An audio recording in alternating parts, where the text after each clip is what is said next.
Salams from the People's Dispatch Studios in New Delhi. I'm Siddhant Ani and you're watching Daily Debrief. It's good to be back on the show after a few days off.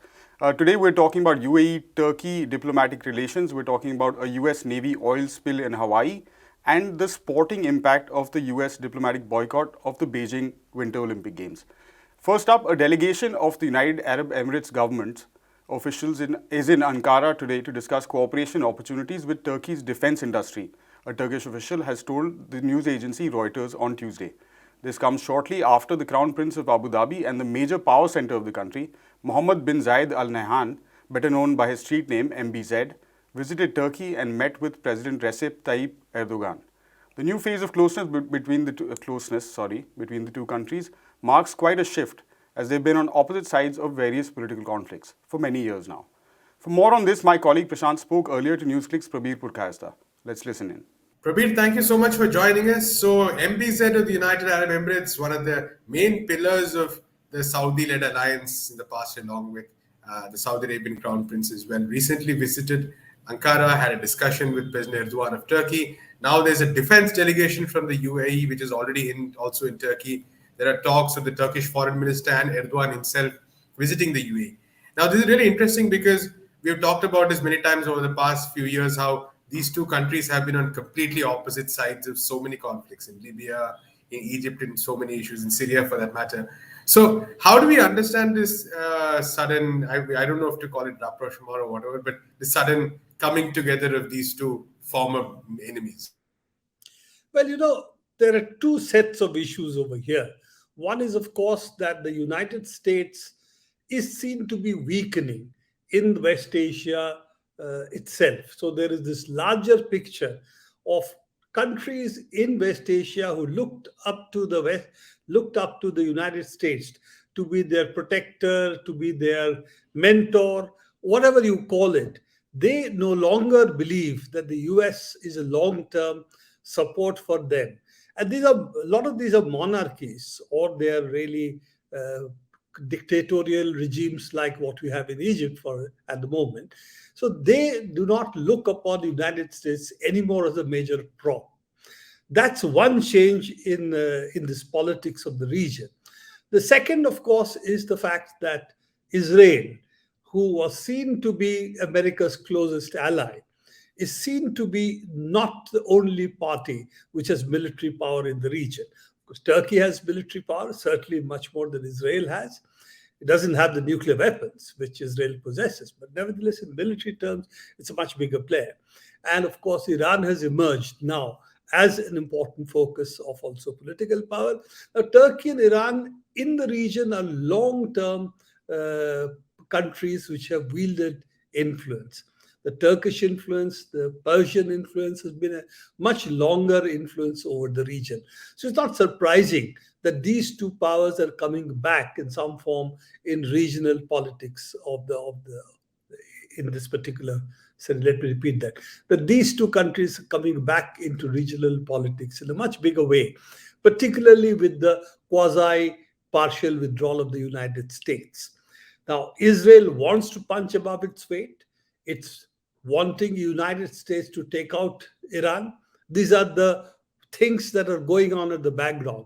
But it's very clear that whether it's United Arab Emirates or it's Qatar, the two other really rich principalities are now trying to come to terms with the changed environment in the region. And the other major player, who's really not a long historical major player in that sense, Saudi Arabia, that is also now trying to make up with the regional players. So I think you are seeing the re-emergence of a regional dynamic over here. It's not Israel-centric, it's not US-centric, it's really the region-centric. And I think that's a very welcome change, because if you want to have peace in this region, that all countries need to work for peace. It's not that you make it into a zero-sum game, that if there is peace, some countries will lose and some countries will benefit. I think with the same situation as we talked about in Afghanistan, that all countries in the region and outside need to really work towards peace.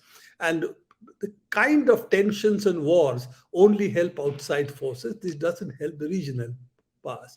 I think that's the recognition with which also United Arab Emirates at the same time is also making up with Iran. Now, the big realignment that needs to take place is really Iran and Saudi Arabia. And some motions have started towards that. You can see that they've started talking to each other.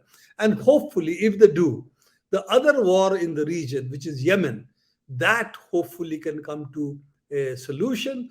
And Yemeni peace is in West Asia, that's probably the most important issue. That if that is settled, I think we can look forward to a West Asia which will go in a new direction. Of course, you have also Libya, but that's North Africa, but it's still a part of the larger part of the region.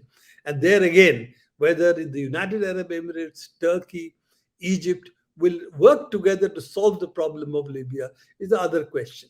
So I'm hoping the Turkish, the Iranian, the Saudi Arabians, and the UAE normalizing its relation with Turkey is something which will help in this direction. But the biggest problem between Turkey and United Arab Emirates was not all the issues that you identified, but the fact that Erdogan thought that United Arab Emirates was behind the coup attempt that took place over there. And that was really the breach that divided the two countries. And I think that now has been put to bed. And United Arab Emirates is sitting on a lot of money. Therefore, it's sort of willing to pay the price for normalizing its relationship with Turkey, which broke after the coup attempt. Thank you so much, Prabir. We'll keep following this issue. A day after the annual Remembrance Day marking the Japanese attack on the US naval base in Pearl Harbor, a very different story is coming out of Hawaii. A leak in the US Navy's fuel storage facility there has poisoned a major drinking water source, affecting both military personnel and the civilian population. The Navy confirmed last week that petroleum had been detected in the water from its Red Hill tank farm. The underground fuel facility is located just 100 feet above the Red Hill aquifer, which supplies almost 20% of Honolulu's drinking water. The US Navy reported on November 20th that over 60,000 liters of fuel had spilled. Around 1,000 families have been affected by the contamination, and the Navy has been told to halt operations immediately at the facility. Anish now joins us for more on this story. Anish, first tell us a bit more about this Red Hill facility. What exactly is it? So it is a World War II era facility that I think 1942 when it was set up, and it started operating, and it is completely owned by the Navy. It has about 20 underground tankers that hold close to 1 billion liters of fuel. Right. It includes diesel and jet fuel. So it is among one of the largest fuel tankers you can think of. And at the same time, it is, as you mentioned rightly, very close to a major aquifer for the Oahu Islands. And that, from the get-go, it was leaking. If you look at a classified report in 1982, it shows that the US Navy was aware that it constantly leaked for the past 40 years. And since then, we have heard of leaks from the fuel tankers to the aquifer. The water has been known to have smelled of gas and diesel and petroleum, and that makes it a very long-standing issue that has always been at the heart of Honolulu's water supply, even like general political discourse. All through this time, the US Navy has always maintained the fact that the leaks that the water was always safe, that the leaks are not that significant, that it is always below the justifiable levels that the state government has put up. So it always that it conducts very regular tests and operations with the tanks and upgrading of the tanks as well. So in this case, you had, and this was something that they maintained until very, very recently. So the current crisis that we know, with at least 93,000 people to have been known to have been directly affected, identified as to be directly affected by the leaks. Actually, the leaks began since at least July. And that's when the US Navy was completely aware of it. And it wasn't just like a single leak, it was a constant leak. between July, August, and September, at least for those 3 months. So it had known about these leaks. It knew the levels of these leaks, which were obviously much higher than what the state government had stipulated as manageable or tolerable for human consumption. But the Navy did nothing about it. In fact, it covered up until November, and it wasn't until late November and early December when more than 1,000 families actually complained about health issues and the fact that it really smelled and tasted like drinking waters. Yeah, exactly. And so that is when it became a major scandal, and it was only on December 2nd actually, that they admitted to the leak, a massive leak. And it was only around December 6th that they stopped the operations with the tanks. But right now, we do not really know what is the extent of the leak, what kind of effects it has had on the people of Honolulu, because as you pointed out, it supplies 20% of the water. The aquifers may have been polluted for a very long time. Decades, yeah. Exactly. And this is something that we cannot really overlook, especially people in Hawaii definitely cannot overlook, considering the fact that they had a very troubled history with the US Navy military and the United States itself. We know about the statehood. It was one of the last territories to become a state, and in a very contentious manner. The local population, the native indigenous population, have always had this very tenuous relationship with the military, especially. And in this context, it is very difficult to overlook these facts, and especially considering the fact that they kept saying that they have upgraded it. The last major upgrade that happened was 2006, when they reportedly spent about $200 million to upgrade the facility, and yet you had a leak of this kind. This magnitude, yeah. Right. So given that the US military is, as we know, probably the biggest budget operation in the world, what are locals demanding of the Navy or the US military? Right now, the biggest demand for this crisis is to shut down the tankers. It is not difficult. It is not difficult for them to relocate. It might take time, but it is really not that difficult, and considering the budget that they really operate with, it's very small. But at the same time, the Navy is quite tight-lipped about what its future plans are going to be. It is now talking about not operating the plant. This comes despite the fact that the state governor gave the orders to the Navy to shut down the plant and relocate it away from the aquifers, away from water sources. They are not really responding to that order. They're also making statements very recently where they said that they will try to upgrade the facility so that there won't be any leaks until 2045.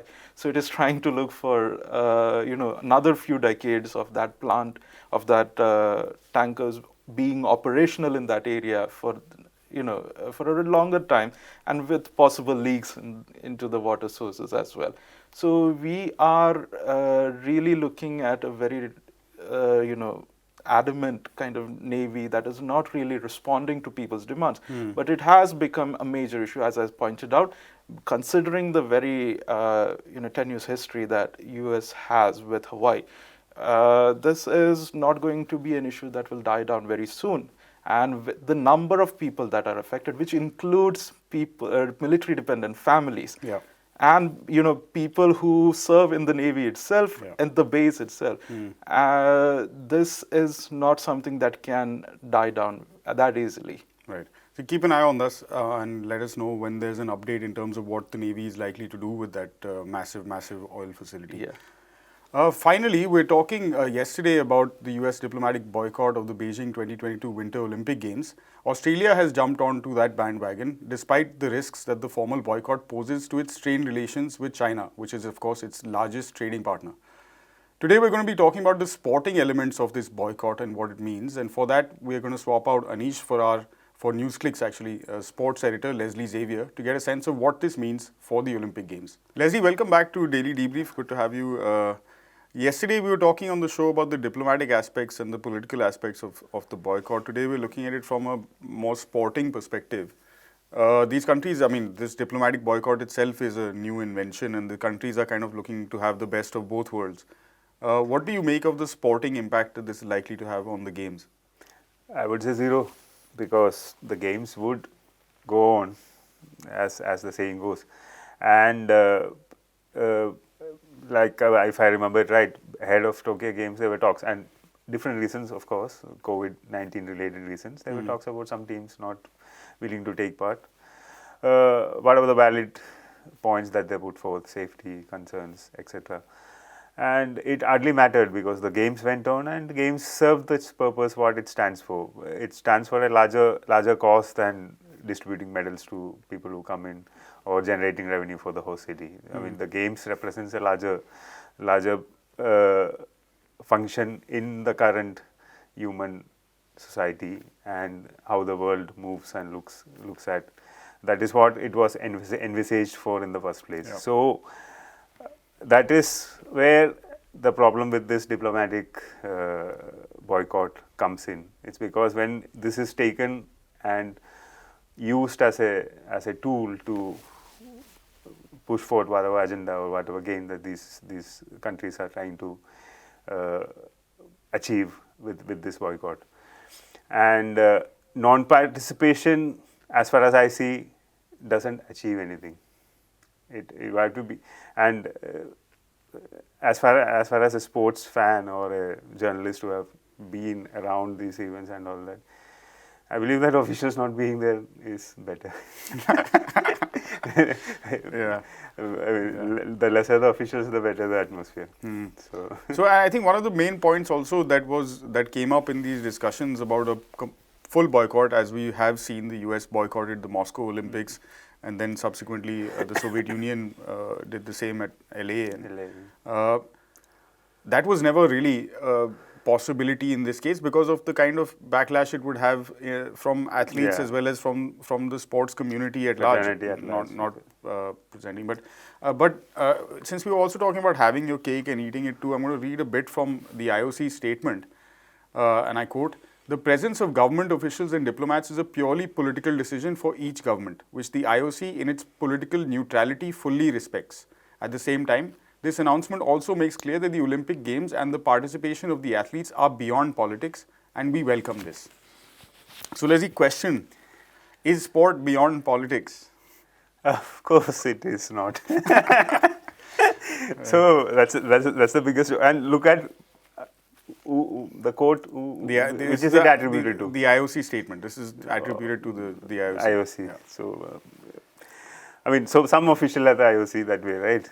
Head of the IOC. Let's see. So, you think he doesn't indulge in politics or power game I mean, of course, sport can't be removed away from politics, because it has always been connected with politics, with the ruling disposition. If you look at Roman times, or if you look at the original Olympic movement when it started in Athens, it's all connected to the larger sense of country, the politics, pushing the agenda, diverting attention. Many factors are there. You mentioned Moscow and LA Olympics, 80 and 84.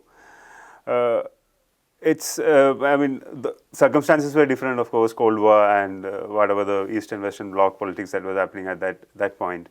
It made both the games lesser games. I mean, I've spoken to athletes who have won medals at these, and some of them, including American athletes in LA or Russian athletes, even our Indian athletes in Moscow, hockey players in Moscow. There is always this sense that, oh, Moscow Olympics, of course, half the world didn't play. Oh, LA Olympics, I mean, other half of the world. I'm remembering there's this movie also which came out on him, Dave Schultz and Mark Schultz. The medalists, both of them, the brothers, were medalists from the games, and it's wrestling. So if Eastern Bloc is not there, it's not considered a world event. It's not worth it. So next World Championship, they were looking at which American wrestlers would win a medal, and I believe only one person won. The rest all lost. So that gold medalist from the Los Angeles Games, I mean. Right. So it adds a unwanted generational baggage onto the athletes, and via that onto sport in itself. It's gonna create a bad impression for this era in sport. Simple as that. So we're looking at the Olympic Games, Winter Olympics, of course, and you have created this bad stamp on it. The boycott games, it would be known as. And 10 years, 20 years down the road, when we look at history and look at what happened, and considering the circumstances around the world, which is what is happening, pandemic, the struggles related to that, sports struggling, this is uncalled for, and it's unfortunate that IOC itself it's making this kind of a statement where they are playing both sides. And that's what they always do. That it in itself is an indication that sport is... That there is some politics involved, and very often it is straight down the center. They call it diplomacy, and we call it diplomatic boycott. Fair enough. Thanks, Leslie, for that. And that's a wrap on this edition of Daily Debrief from Leslie, me, and the entire People's Dispatch team. You can get more on all of these stories from our website, peoplesdispatch.org, and follow us on all the regular social media platforms. We'll be back same time, same place tomorrow. Thank you for watching. Goodbye.